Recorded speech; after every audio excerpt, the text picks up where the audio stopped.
There's nothing animator Frank Thomas likes better than sitting on a street corner watching how the world goes by. I've been sitting here on the corner of Dopey Drive and Mickey Mouse Avenue. This is a real good place to watch people go by. Every artist has to go back to sources of inspiration. If he's portraying people as an actor or an author or an animator, he has to study people. What makes each individual different from the others? In our business, that's very important. In the 101 Dalmatians, we had the main dog, Pongo, was looking out the window at the women walking their dogs across the street. Oh, well, I do say. Now there's a fancy breed. Perhaps a little too fancy. Too old. Too young. Well, now that's a bit more like it. Frank puts his observations to good use.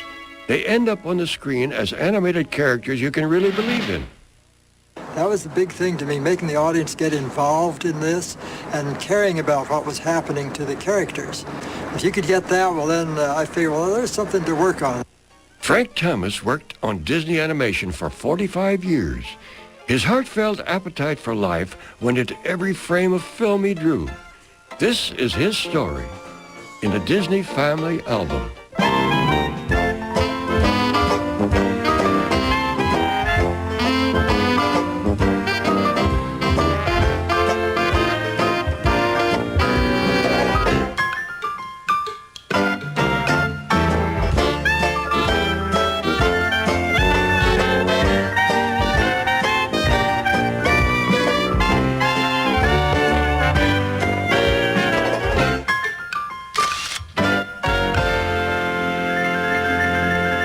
As the son of a school teacher from a small farm town, Frank Thomas had a no-frills upbringing. I grew up in Fresno, which was at that time was a fairly small town. I was still associating with people who were close to the soil. And I've always felt that makes a difference in your appreciation and in your feeling about humor and about animals and about people. You get down to basics of what kind of a person anybody is. As an art student at Stanford University, Frank had his mind on a million things other than cartoons. At the time I was going to school, I enjoyed the cartoons that were out. The Mickeys and things that you'd see in the theaters. We liked them a lot, but I never thought of that as a profession because it looked like, it wasn't classy enough. I had ideas that I was going to be an illustrator. I was going to be an industrial designer. I was going to design egg beaters. I was going to do good things. At that time, Disney animation was improving with each new cartoon. And Frank recognized a dimension missing in his field of study. The thing that had really attracted me to the Disney studios was this picture of the flying mouse, because that was the first time that I'd seen on the screen a character that drew the audience in. The audience identified with this character. You felt sorry for him. There was warmth, there was pathos in the thing. And I'd said, boy, if our cartoons can do this is a new type of thing. I'd be interested in working there, because I always liked to draw cartoons. And so I went out to the studio, took the tryout, and got hired. $17 a week. Now, that was big money. Although he was a college graduate, Frank found his real education was just beginning. Almost immediately, this easy life that I'd been looking forward to of sitting there and drawing little pictures and laughing it up disappeared. Walt put us into art class. He put us into studying action analysis, looking at old films, studying characters, studying filmmaking, all of these things. And these are the things that appealed to me. Some animators felt that the drawing was the whole thing. If you drew well, that's all you needed. Others felt that you had to duplicate realism. That's what they were interested in. They wanted things exactly they were in real life. Others wanted to do something outlandish so that everybody would say, hey, who did that scene? Oh, yeah, I know, that's old so-and-so's scene. With me, I wanted the believable characters that the audience would care about. After doing time as an in-betweener, the college-educated Thomas became an assistant to the great Freddie Moore, who was a natural-born animator. Boy, I ruined a lot of friends. Freddie's drawings. I didn't know that he was so good at that time, you know. I was a punk kid. Freddie was one of the best animators, the most natural animator that's ever been in the industry. Always chasing cats, aren't you? Well, you're going to have plenty to answer for on your judgment day. Now lie down. He had to feel right about what he was doing, and it'd take him quite a while to work up a head of steam. But once he was feeling right, he'd sit there in his chair and his feet wouldn't even reach the floor. He'd put them up on the wheels of the swivel chair and pull out another piece of paper and sort of humming. And in about an hour's time, without ever breaking his concentration, he would do as much work as someone else would do in a whole week. He was also the fellow who developed Mickey. It gave him a new body. It's called the pear-shaped body because it could now do so many more expressions, so many more positions in the body. But he had this great way of drawing the things, and working with him, I picked up a great interest in Mickey too, so when I got a chance to do a big scene of him in Brave Little Tailor, it was real fun.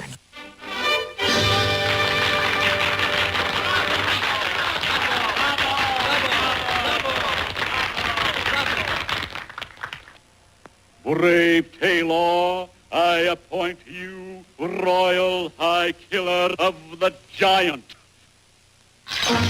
Giant? But your Majesty, I... And your reward shall be 1,000,000 golden Pazuzas and the hand thank you, sir. of the Princess Minnie.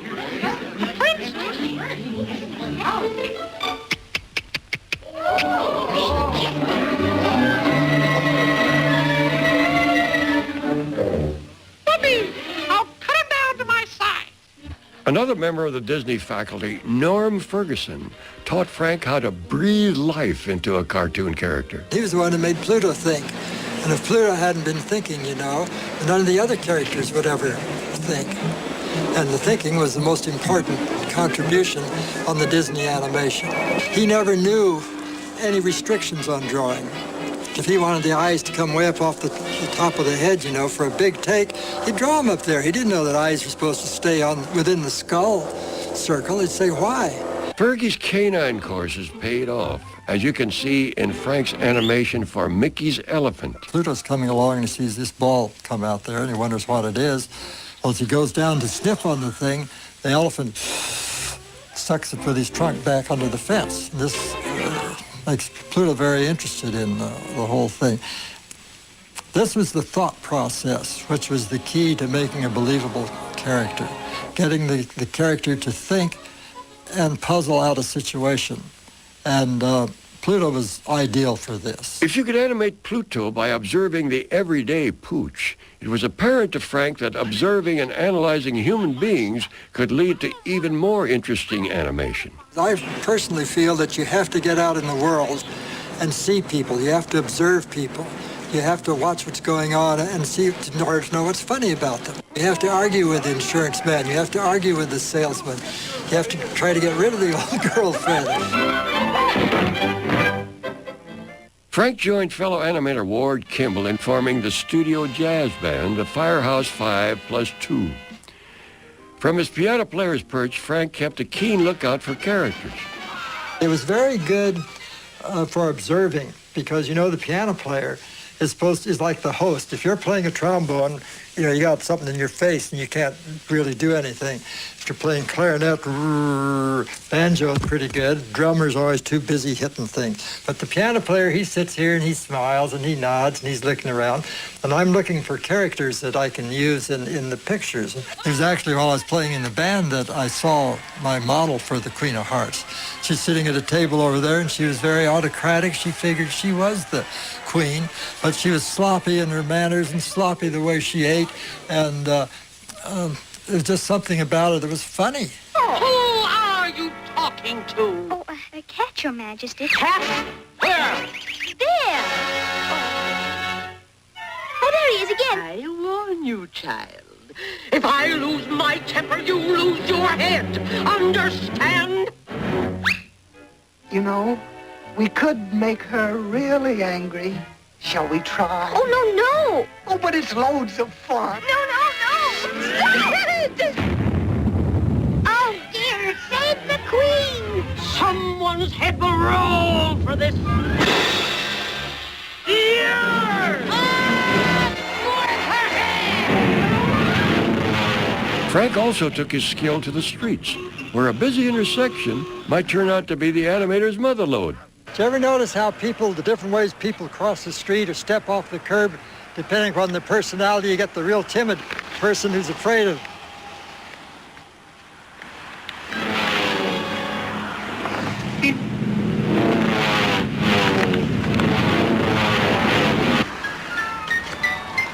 You know, they're nervous the whole way.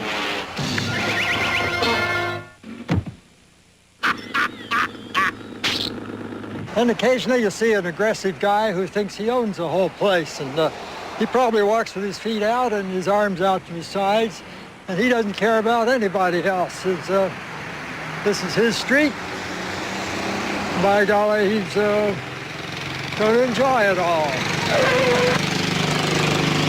See here now.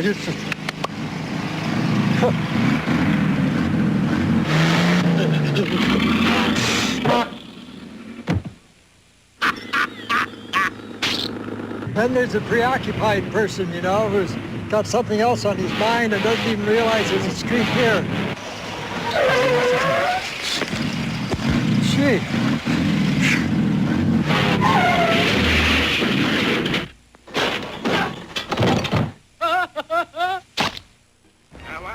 Then one of the greatest walks of all was the one Bill Teitler did from Snow White, where Grumpy has been kissed by Snow White. He breaks away from her and very defiantly goes stomping off. Then he begins to melt a little bit. He liked that kiss.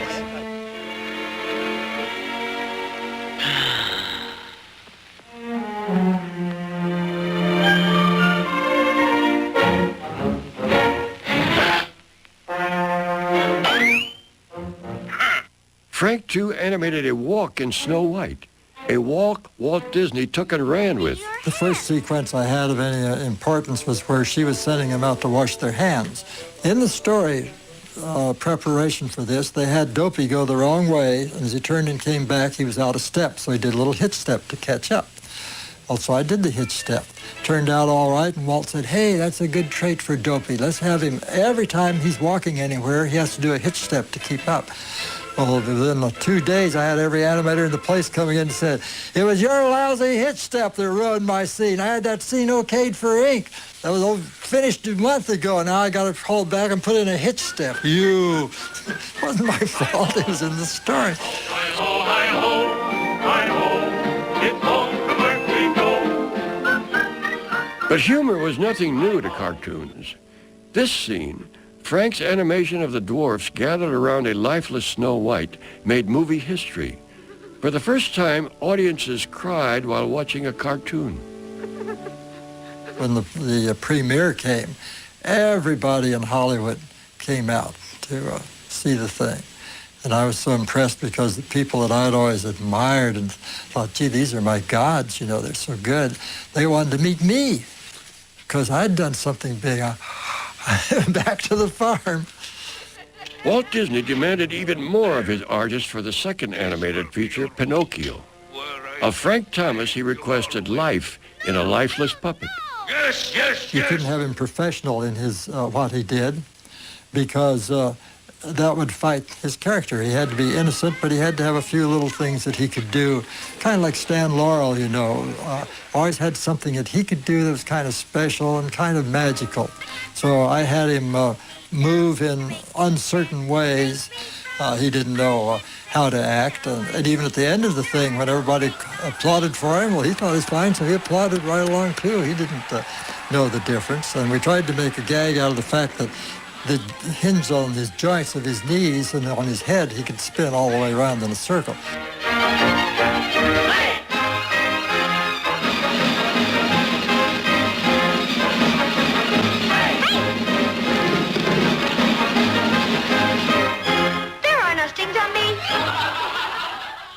Sometimes to find the character he wanted to animate, Frank had to look no further than himself.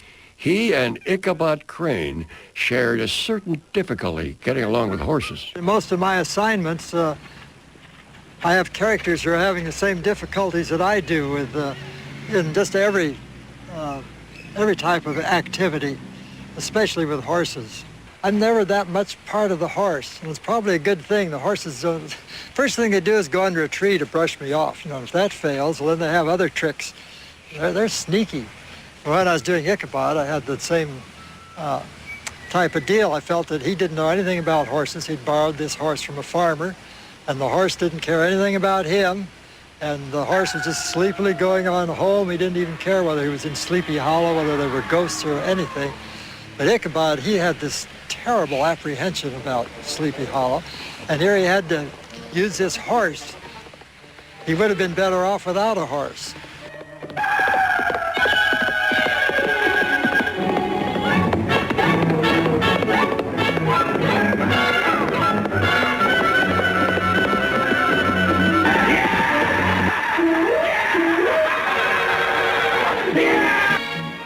There was hardly any experience, or lack of it, that Frank couldn't make use of.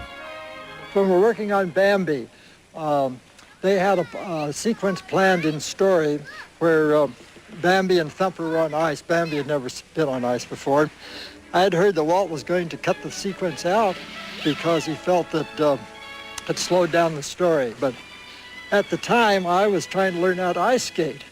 And every time I'd come on a rink like this, you know, and go along very nervously, step by step, here'd be these other guys on their hockey skates. Vroom, vroom, oh boy, vroom, vroom, vroom, all around there, and just going around backwards and da-da-da-da. I said, that's the way Thumper ought to be, you know, and Bambi ought to be like me, going along here. Well, Mark Davis had done some wonderful sketches of all this, so using those, I showed Walt what we wanted to do, and he said, well, yeah, I guess so. So it was fun to animate the thing, particularly the Thumper part, getting him to act the way I always wished I could on skates.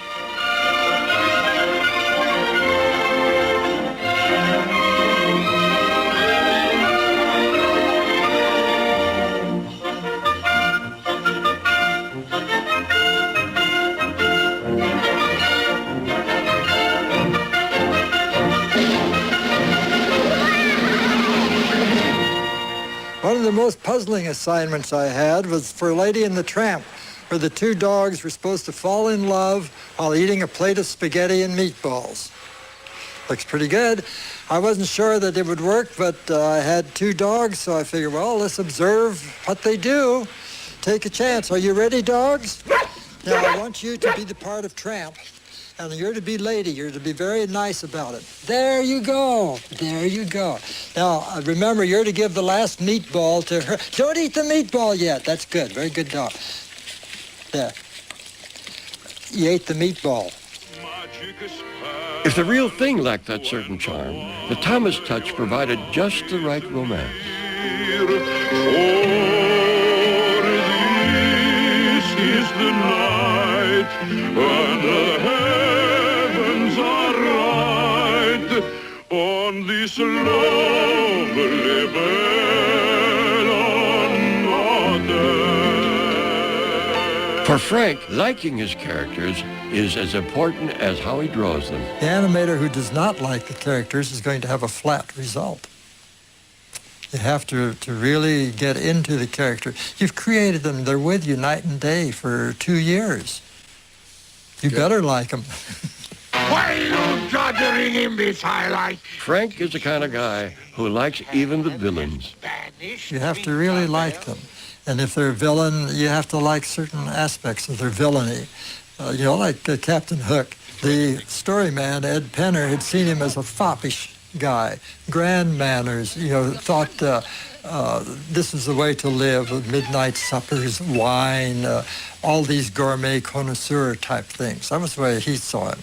While the director saw him as a tough, mean guy who'd shoot the cannon and shoot his own crew on the ship, and he was a menacing villain. He was a menacing opponent for Peter Pan. Well, there was something to both sides, because if Peter Pan was to be the hero in conquering this villain, a guy who's very foppish here would not be effective. So you had to sort of come up with a character that would hold together through the whole thing. Well, get on with...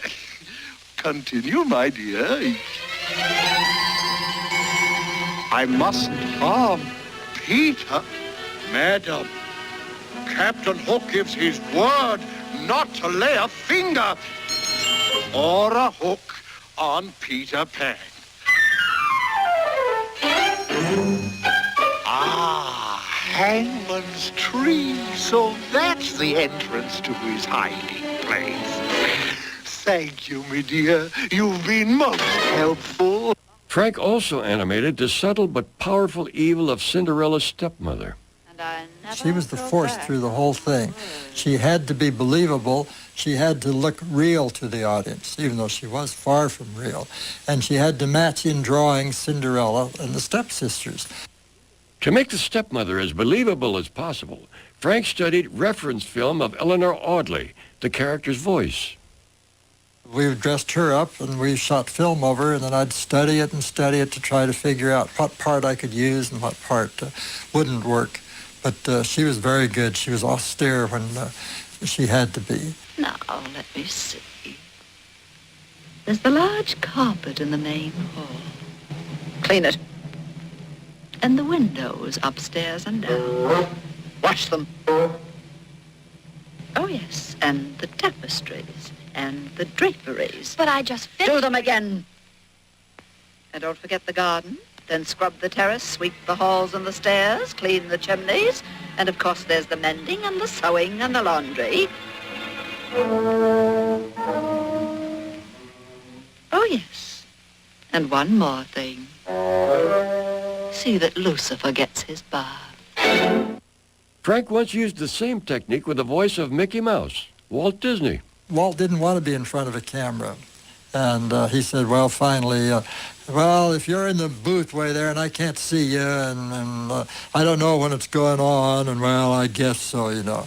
So the day he wore a funny old busted up hat and his oldest clothes, so he'd be real comfortable. When he recorded the voice, he couldn't help but feel this, you know, oh, you are you, aren't you? You know, all these little gestures. Because it's just spontaneous with him, you know. You could see that as a kid, he'd dream of himself meeting a bear, a big bear, you know, and what would he say? It's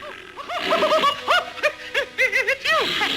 That is, it is you. I mean, isn't it? I thought you were Pluto, but you're not Pluto. You're you, huh? Well, I'm Mickey Mouse. You know, Mickey Mouse. And he put out his hand like this, and it's the only time we knew how big Walt thought Mickey was. The Disney animators were the best in the business, and Frank credits the boss with making the best better. You know, the most important thing in your life was pleasing Walt. Now, that wasn't because he was the boss or because you had any special relationship with him. He just had an air about him that you wanted to please this man. The other thing, which I think was even more important, was that he drew out of you what he thought, what he believed you could do. And he made you believe it, even though you said, I don't know how to do that. What am I going to do? Frank found himself asking that very question while working on Mary Poppins. Well, the problem we had was that Bob Stevenson, who's doing the live action, had been told, don't worry about the animation. You just get your part as good as you can. So when I'd get over on the stage, I'd say, where am I going to put my penguins? I'd say, this storyboard isn't going to work. And then they would all follow Dick Van Dyke around on the story sketches, you know. But as I'd get the film of Dick actually doing the dance, here's his feet flying all around and stepping on my penguins. And, you know, you animate a penguin drawing after drawing after drawing after drawing only to have it stepped on when it gets down here. How are you going to know ahead of time where he's going to be and where Dick Van Dyke's going to be? So I was losing more penguins every day. I had them duck and I had them jump and I had them get out of the way any way they could. But all of that worked. Walt was right. That, it forced us to be more imaginative, and we were able to come up with a result that's quite different, actually, from what's on the storyboard. But I think it works well. It's a jolly holiday with Mary. Now under that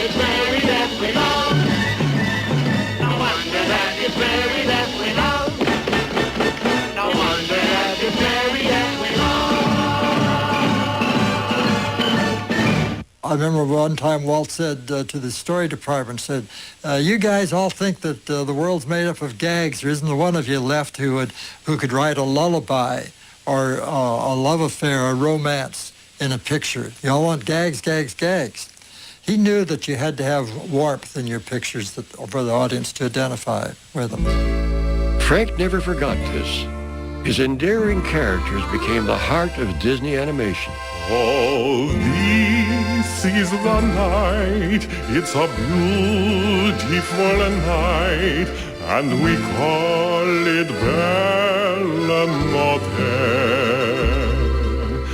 Look at the skies, they have stars in their eyes, on this lovely Bella Notte. Side by side with your loved one, you'll find an enchantment here. The night will weave its magic spell when the one you love is near. Oh, this is the night, and the heavens are right on this lovely Bella Notte. As the animator who always cared deeply for whatever he was doing, Frank Thomas loves animation because it pulls together everything he loves about life.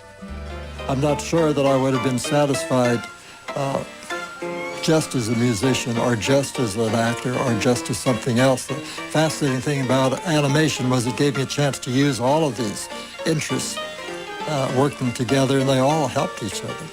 But I was very fortunate to be at the right place at the right time and to be able to live this kind of a life.